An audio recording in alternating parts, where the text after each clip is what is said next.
યાદ પર ધન બોલાવે રાજમાતયા જોડે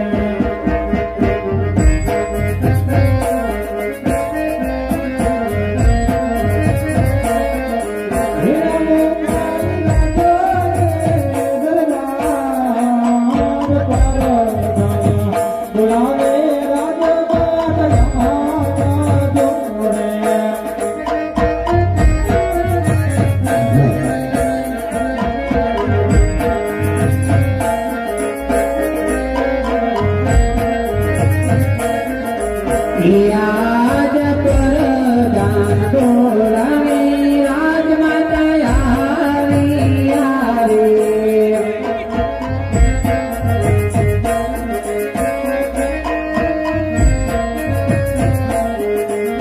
આગાડી રાધાની દરબાર પર દાન બોલાવે રાજમાતા યારે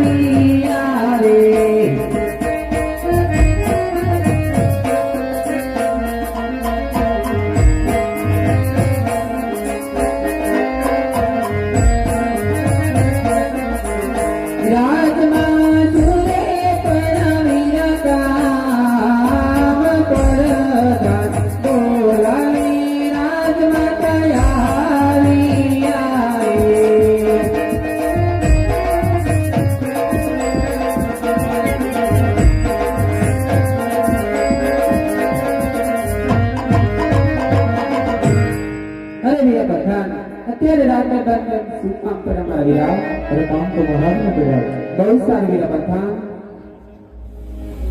એ આજ રાણી રે આવીને રાયના ચરણે નગે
અરે સ્વામિનાથ, હા સતી, આપ કહો છો આણુડે જતા રાયકાઓ પાછા ફરાશે મારા નાથ. હા સતી, આપ કહો છો વાવણી જતા ખેડૂતો પાછા ફરાશે.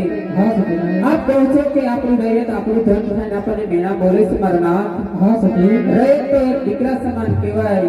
દીકરો કદાચ એના બાપને બેવેન કે તો એને માથું ન લગાડવાનું હોય. સ્વામિનાથ, તો હું કહું ને તમે સાંભળો મારા નાથ. કહો સતી રાણી. એ રાણી રે કહું ને રાજવી સાંભળો રે.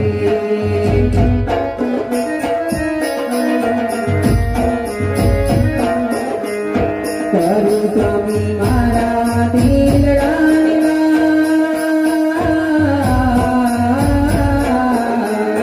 રાણી રે કહું ને રાજવી સાંભળો રે.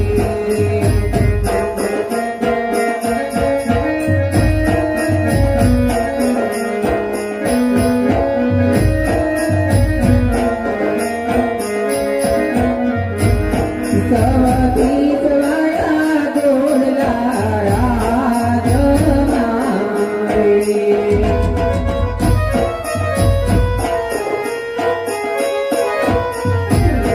નથી મારે ગોળલિયાનો પેલવના.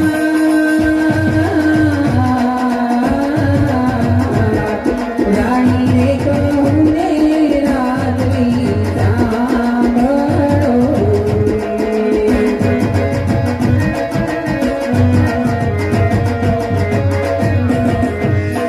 હિરલે જડેલા પારણા રાજમારે.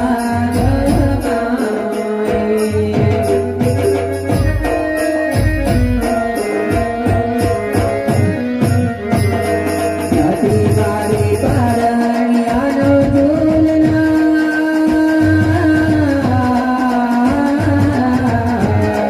રાણી રે કહું ને રાજવી સાંભળો રે.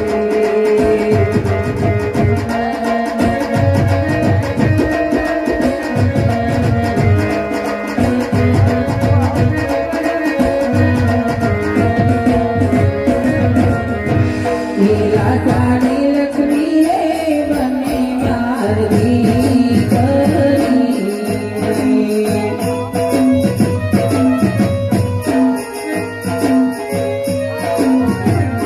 સગુણા સે હૈયા કેલું મારે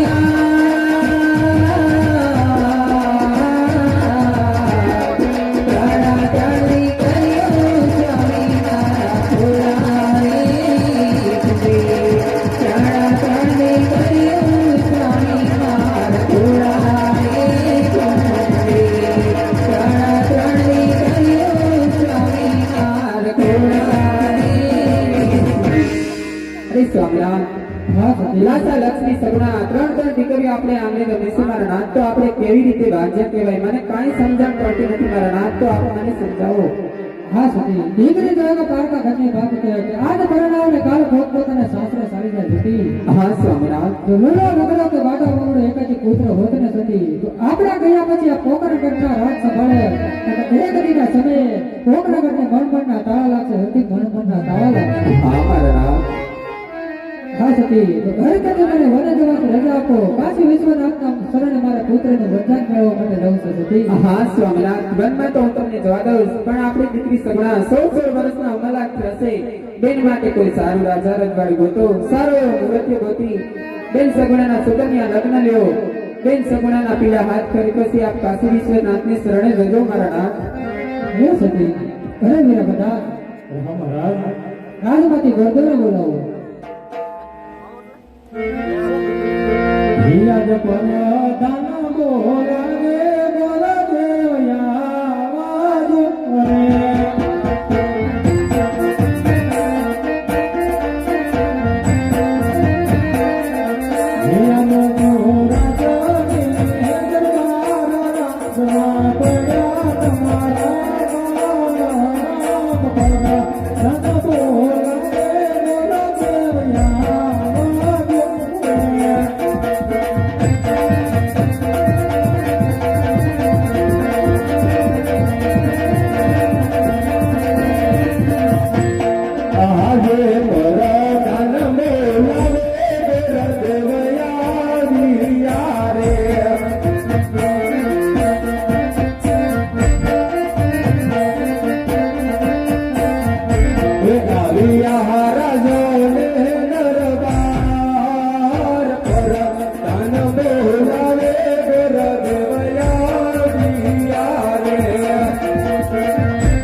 બોલો પ્રધાનજી, અત્યારે બોલાવવાના કારણ? મહારાજ બોલાવે. અરે મહારાજ, અત્યારે રાજમાં બોલાવવાના કારણ? હા ગોરદેવ અત્યારે રાજમાં બોલાવવાનું એટલું જ કારણ છે ગોરદેવ કે બેનબા સગુણા 100 વર્ષના ઉંમરે થઈ ગયા છે તો એનું સુંદરીને નાળી લઈને જવાનું છે ગોરદેવ. હા મહારાજ, કઈ જગ્યાએ નાળિયેર અને ચૂંદડી લઈને જવાનું છે મહારાજ? હા ગોરદેવ દેશ જાજો પરદેશ જાજો પણ એક પીકરગઢ ન જતા ગોરદેવ. હા મહારાજ, પિંગલગઢ ન જવાનું કારણ? હા ગોરદેવ પીકરગઢ ન જવાનું કારણ કે પીકરગઢના રાજા પડિયા સાથે મારે 20 વર્ષથી વેરસાલ છે એટલો તારી 22 વર્ષના અબોળ છે એટલા માટે પીકરગઢ ન જતા ગોરદેવ. ભલે મહારાજ, પણ હું જાતા જાતા એટલું કહેતો જાઉં છું કે જ્યાં હું શ્રીફળ અને ચૂંદડી દિલાવીને આવું ને ત્યાં તમારે માન્ય રાખવું પડશે મહારાજ. ભલે ગોરદેવ